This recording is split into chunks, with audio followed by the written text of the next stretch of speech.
The real story is about what happens to a globally interconnected economic system when you remove its central artery in a matter of hours, with no warning, no transition, and no plan B. That is what this video is about. Now, this is where it gets serious, because to understand why the Hormuz closure is categorically different from every previous energy shock, you need to understand what that strait actually is. Not in vague terms, in precise, almost terrifying terms. The Strait of Hormuz is a narrow waterway between the southern coast of Iran and the tip of the Oman Peninsula. At its narrowest point, it is approximately 33 kilometers wide. That's it, 33 kilometers of water between two coastlines, and through that gap, every single day, passes between 20 and 21 million barrels of crude oil and petroleum products. To put that in perspective, that is approximately 20 to 21% of the world's total daily oil consumption moving through a single choke point. 1/5 of all the oil the entire planet uses, every single day. Saudi Arabia's exports, the UAE's exports, Iraqi exports, Kuwaiti exports, Qatari liquefied natural gas, which supplies heating and electricity generation to Japan, South Korea, large parts of Europe, and significant portions of Asia. All of it. Moving through 33 kilometers of water. Military analysts have been calling this the most dangerous single geographic point in the global economy for decades. Defense experts who've studied the logistics of a Hormuz closure have consistently described it as an event with no historical equivalent. Not because the oil can't eventually be rerouted, but because nothing can be rerouted fast enough to prevent catastrophic economic damage in the immediate term. And the immediate term is exactly where we are right now. In the last 24 hours, commercial tanker traffic through the strait has dropped to zero. Not slowed, not reduced, zero. Insurance underwriters withdrew coverage within hours of the closure announcement, making it legally and financially impossible for most operators to send vessels through, regardless of the military situation. The global tanker market, which was already operating at near capacity utilization, seized almost instantly. This is where you start to understand the cascading effect. Because the global oil supply chain is not a warehouse, it is a pipeline. Refineries around the world do not stockpile 6 months of crude oil waiting for disruptions. They operate on what the industry calls just-in-time logistics, receiving shipments continuously, processing them continuously, and delivering products continuously. When the pipeline stops, the system doesn't slow down gracefully. It hits a wall, and that wall is already visible in the data coming out of Asian markets right now. Japan imports approximately 90% of its oil from the Middle East. Nearly all of it transits Hormuz. South Korea is in an almost identical position. India, which has become the world's third largest oil importer, sources a substantial portion of its supply from Gulf producers. China, which consumes more oil than any other nation on Earth and has spent years building strategic petroleum reserves, is now watching those reserves become the only buffer between its industrial economy and a production shutdown. Intelligence reports suggest that China's actual strategic petroleum reserve cover, despite official statements, may provide meaningful buffer for somewhere between 30 and 90 days, depending on consumption rate. That sounds like a long time. It isn't. Because here's the thing, the closure is not just a supply problem, it is a price signal problem. And price signals, once they move this far this fast, do not wait for the physical shortage to arrive before they cause damage. The moment Brent crude crossed $100, fuel surcharges on global shipping activated automatically across most major carriers. The moment it crossed $110, several Asian and African nations with subsidized domestic fuel prices began facing immediate fiscal crises as the cost of maintaining those subsidies became politically and financially untenable. And the moment it crossed $120, which happened this week, something more fundamental started breaking. Inflation expectations, which central banks in the United States, Europe, and the United Kingdom spent 2 years and enormous political capital trying to bring under control, just re-anchored at the wrong level. Think about what that means. Central banks were in a fragile equilibrium. Interest rates had been held at relatively elevated levels to suppress inflation. Economies were managing. Consumers were stressed but holding. And now, in a matter of 48 hours, the single most important input cost in the global economy, energy, has spiked by a magnitude that every economic model classifies as recessionary. But that's not the real issue. The real issue is what happens when an energy shock of this scale hits an economy that is already leveraged to its limits. Because this is not 1973. The global economy of 2025 is not a simple industrial system where higher oil prices mean higher petrol costs, and that's where the pain ends. The 2025 global economy is a hyper-connected, debt-dependent, supply chain integrated system where energy costs are embedded in literally everything. Every container of goods shipped across the Pacific, every flight, every kilogram of fertilizer used to grow food, every piece of plastic in every product you own, every data center running every piece of software your company depends on. All of it has energy at its foundation, and the price of that energy just moved by a magnitude that changes the profitability calculation for most of the global economy simultaneously. Military analysts are already warning that this is not a situation that self-corrects in weeks. And this is where the situation takes a serious turn, because there are technically alternatives to Hormuz. And this is where we need to be very precise, because there is a narrative that circulates every time Hormuz is threatened.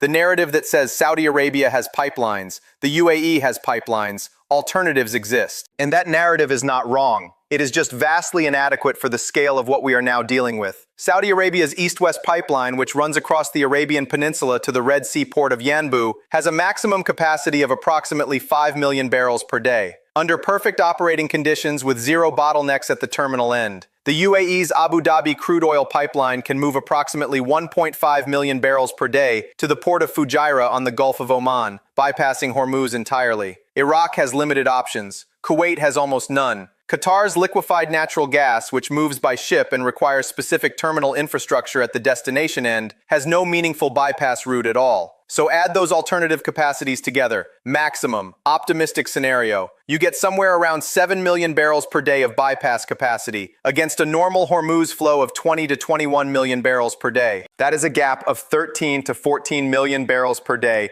that simply cannot be rerouted. It does not exist in an alternative pipeline. It does not exist in a different shipping lane. It disappears from the global supply picture for as long as the strait remains closed. And here's where things get worse. The 5 million barrel per day capacity on the Saudi east-west pipeline is a nameplate figure. It is the designed maximum under ideal conditions. In practice, the pipeline has not operated at that capacity in years. Maintenance schedules, equipment limitations, and terminal throughput constraints at Yanbu mean that realistic surge capacity is probably closer to 3.5 to 4 million barrels per day, and even that would require weeks to ramp up. So the real alternative bypass capacity, accounting for operational reality rather than theoretical maximum, is probably somewhere between 5 and 6 million barrels per day, against a gap of 13 to 14 million. The math is not complicated, and it is devastating. Defense experts are now realizing that the emergency response playbook that was developed over decades, based on the assumption that a Hormuz closure would be temporary, measured in days or perhaps a couple of weeks, may be entirely mismatched to the actual timeline of this event. Because the strategic calculation behind this closure is not the same as previous confrontations. Previous episodes of Hormuz tension, the threats from 2011, 2012, 2018, 2019, were largely about leverage. They were signals. This is something different. The signals already happened. This is execution.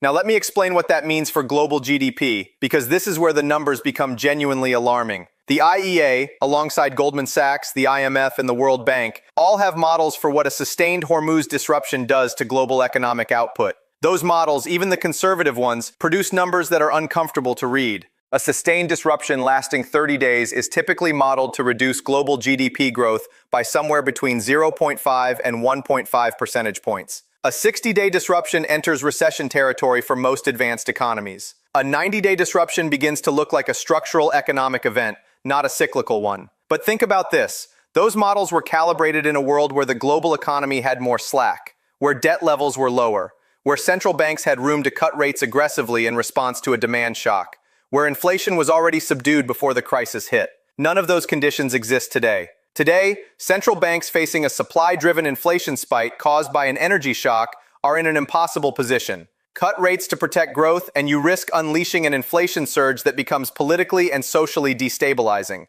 Hold rates or raise them to fight inflation, and you guarantee the recession that the energy shock is already pointing toward. There is no version of monetary policy that solves this problem. The tools were designed for a different kind of shock, and this is where everything begins to collapse. Because the economic damage from Hormuz is not linear. It doesn't arrive smoothly and predictably. It arrives in waves, each one hitting a different part of the system, each one amplifying the next. The first wave is the price wave, which we are already seeing. The second wave is the supply wave, which arrives 2 to 3 weeks from now when the current tanker traffic in transit exhausts the pipeline and refineries begin drawing down inventories that are already insufficient for a prolonged disruption. The third wave is the financial wave, when corporate earnings begin reflecting the input cost shock, when credit conditions tighten in response to the growth risk, and when sovereign debt markets in oil-importing nations begin pricing in the fiscal deterioration. The fourth wave is the political wave, and that one is the one that nobody is talking about enough. Historically, energy shocks of this magnitude do not simply cause economic pain and then pass. They reshape political landscapes. They end governments. The 1973 oil embargo didn't just cause a recession, it contributed to political crises across the Western world, accelerated the end of the Bretton Woods financial order, and fundamentally altered the relationship between energy-producing nations and the global economy in ways that are still visible today. What we are looking at now is potentially larger. Let's talk about who gets hurt first and hardest, because this is not uniform. The distribution of pain from a Hormuz closure is deeply unequal, and that inequality itself becomes a source of geopolitical instability. The nations that get hurt first are the ones with the least cushion. Pakistan, which already operates under IMF supervision and has a chronic current account deficit, imports a substantial share of its energy from the Gulf. A sustained oil price at $120 or above transforms a difficult fiscal situation into a potential sovereign debt crisis within weeks. Sri Lanka has already demonstrated how quickly energy-linked fiscal stress can translate into political collapse. Egypt, Turkey, Bangladesh, several sub-Saharan African nations, all of them are in positions where an oil price at this level, sustained for 2 months, creates conditions for social and political instability that has nothing to do with the original cause of the crisis. And here's the cruel paradox. The nations that can least afford the shock are also the ones with the least diplomatic leverage to bring it to an end. Now look at the nations that benefit. This is where the geopolitical dimension becomes genuinely dangerous, because not everyone is on the same side of this disruption. Russia, which has been operating under Western oil price caps and sanctions for several years, suddenly finds that every barrel it exports is worth dramatically more. The sanctions architecture that was designed to limit Russian energy revenue is being overwhelmed by a price surge that no sanctions framework anticipated. Norwegian North Sea producers benefit. U.S. shale producers benefit, although the relationship between oil price and U.S. shale investment is more complex and slower to respond than many assume. The point is this: there are major powers in the international system for whom a Hormuz closure at this duration and this price level is, at minimum, not a catastrophe, and some for whom it is a genuine windfall. That is not a coincidence. It is not background noise. It is a strategic variable. Intelligence reports suggest that the diplomatic architecture being constructed around a potential Hormuz reopening is not a simple bilateral conversation. It involves parties whose interests are not aligned, some of whom have active reasons to see the closure continue, and others who are publicly advocating for resolution while privately calculating whether the current situation actually serves their strategic interests better than a quick fix would.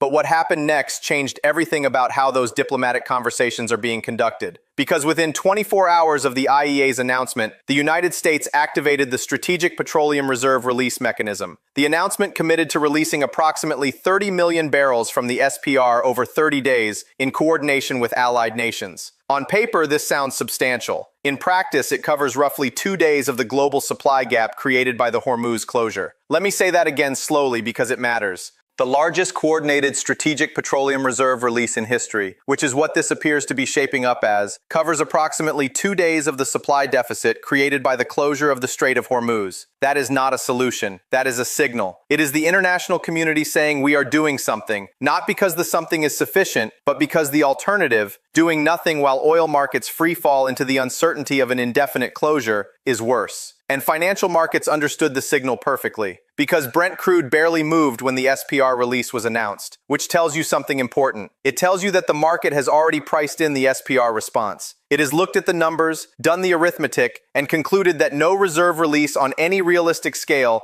changes the fundamental supply equation while Hormuz remains shut. Now, this is where I want to step back for a second and talk about the thing that nobody wants to say directly. There are 3 possible resolutions to a Hormuz closure. The first is diplomatic. Someone brokers a deal, the closure ends, tanker traffic resumes, and the market begins pricing in recovery. This is the outcome that all official communications are pointing toward. It is also the outcome that requires the most political variables to align simultaneously, including some that are currently pointing in the wrong direction. The second possible resolution is military. The United States Navy's 5th Fleet, headquartered in Bahrain, maintains continuous presence in and around the Gulf precisely because the Hormuz choke point is considered a vital national security interest by Washington. The operational capability to force the strait open exists. The question is whether using it creates a wider conflict whose economic and strategic costs exceed the cost of the closure itself. Military analysts are already warning that the escalation calculus here is not straightforward, that forcing Hormuz open militarily triggers responses that could close it again,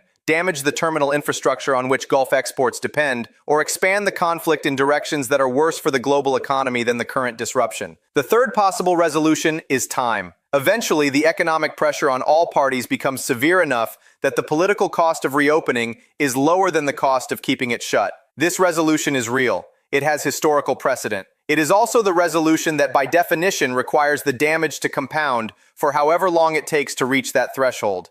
And here's the thing that makes the options analysis genuinely dark. Each of these three paths has a failure mode. Diplomatic resolution fails if even one major actor in the negotiation calculates that delay serves their interests better than resolution. Military resolution fails if it triggers an escalation that damages the physical infrastructure of Gulf energy production, turning a supply disruption into a permanent capacity reduction. Time-based resolution fails if the economic damage in vulnerable nations accelerates to the point of political crisis before the threshold is reached, creating new conflicts, new instability, and new variables that the original diplomatic framework cannot contain. There is no clean exit from this situation. That is the reality. That is what the analysts know and what the official statements are carefully avoiding. Let me bring this to the regional level because the Gulf itself, the countries that border the strait, are experiencing this not just as an economic event, but as an existential moment. The Gulf Cooperation Council economies, led by Saudi Arabia and the UAE, have spent the last decade in an extraordinary modernization effort. Trillions of dollars invested in tourism, technology, manufacturing, financial services, a deliberate strategy to reduce dependence on oil revenues and build economic structures that can survive a post-carbon future. Vision 2030, the UAE's diversification agenda. All of it was built on the assumption of continued access to global markets through stable energy export flows. A prolonged Hormuz closure doesn't just disrupt those exports in the short term. It raises fundamental questions about the investment thesis that the entire Gulf diversification strategy is built on. If the strait can be closed, if the geographic reality of the Gulf's energy infrastructure can be weaponized this way, then every sovereign wealth fund, every foreign direct investment, every financial center ambition in the region is shadowed by a risk premium that wasn't visible 2 weeks ago. And the ripple effects of that realization extend far beyond the Gulf. Because Gulf sovereign wealth funds are among the largest investors in global equity markets,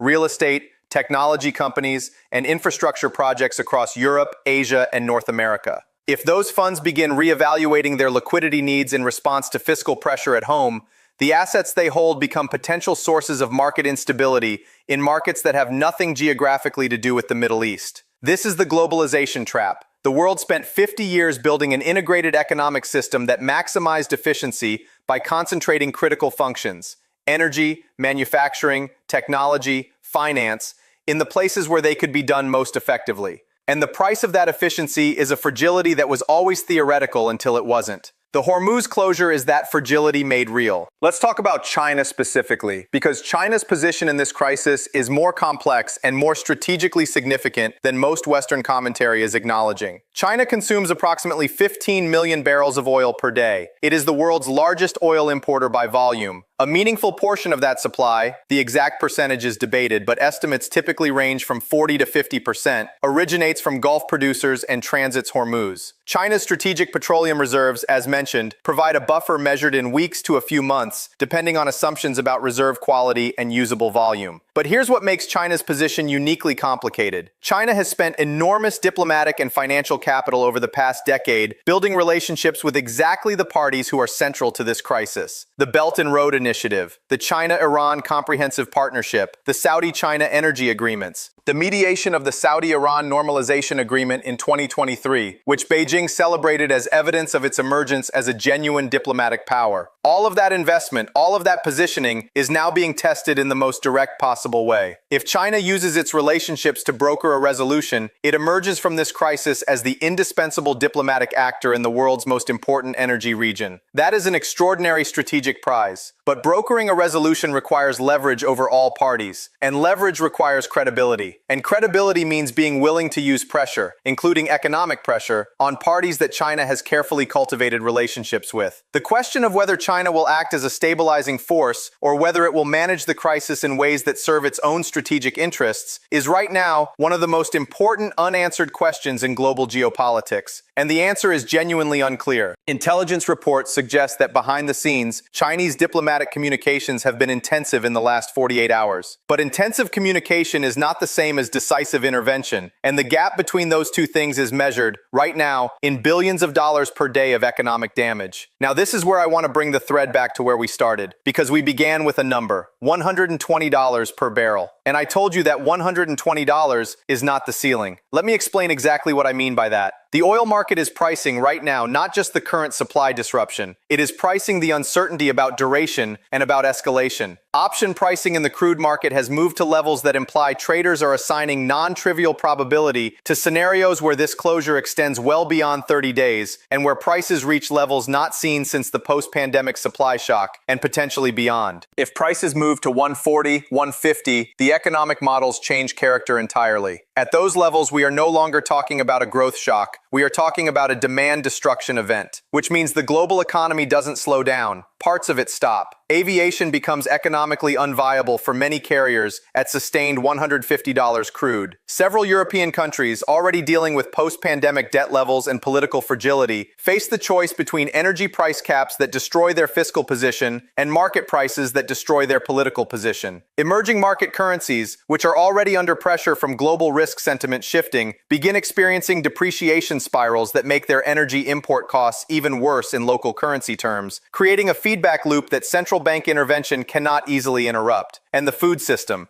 This is the one that I think is the most underappreciated dimension of this crisis, and it is the one that carries the most serious long-term humanitarian implications. Modern industrial agriculture is an energy system that produces food. Fertilizer production depends on natural gas. Farm machinery runs on diesel. Food transport runs on fuel. Cold chain logistics runs on electricity. At every stage of the process from seed to shelf, energy is the input that makes the output possible. When energy prices spike at this magnitude, food prices follow. Not immediately. There is a lag of weeks to months, but they follow. The global food system was already under stress before this crisis. El Niño impacts on crop production, geopolitical disruptions to grain supply chains, the ongoing effects of the war in Ukraine on fertilizer and grain markets. Now add an energy shock of this scale into a system that was already vulnerable. Defense experts who work on food security issues are now realizing that the scenarios they modeled as tail risks, low probability extreme events, are suddenly in the central case. And this is where I want to leave you, not with a conclusion because there isn't one yet, but with the questions that are being asked right now in the rooms where the real decisions are being made. How long can the global economy absorb a Hormuz closure before the damage becomes irreversible? Not painful, not severe, irreversible. The kind of structural damage that takes years to undo. The kind that reshapes political systems, reorders alliances, and rewrites the assumptions that governments and corporations and individuals have been making about how the world works. The answer to that question is being debated by the smartest economists, strategists, and security analysts on the planet right now, and there is no consensus, because we have never been here before. The second question is who actually controls the timeline, not who officially controls it, not who the diplomatic statements say is in charge of resolution, but who, in the real calculus of strategic interests and leverage and risk, actually has the power to end this on their terms. And whether that party's idea of an acceptable resolution is compatible with the economic survival of the global system as it currently exists. And the third question is the one that nobody in any official capacity will ask publicly, but that is being whispered in every intelligence briefing, every financial war game, every emergency scenario planning session happening right now across governments and institutions that understand what's at stake. Is this the event? Is this the one that we will look back on and say, this is where the old order ended? Not a war, not a political revolution, not a pandemic, but a 33-kilometer stretch of water, closed without warning, in a world that built itself on the assumption that it would always be open. The Strait of Hormuz is closed. Oil is at $120 and climbing. The IEA has called it the worst supply disruption in history, and the world is waiting for someone, somewhere, to find a way out of a problem that right now has no clean solution.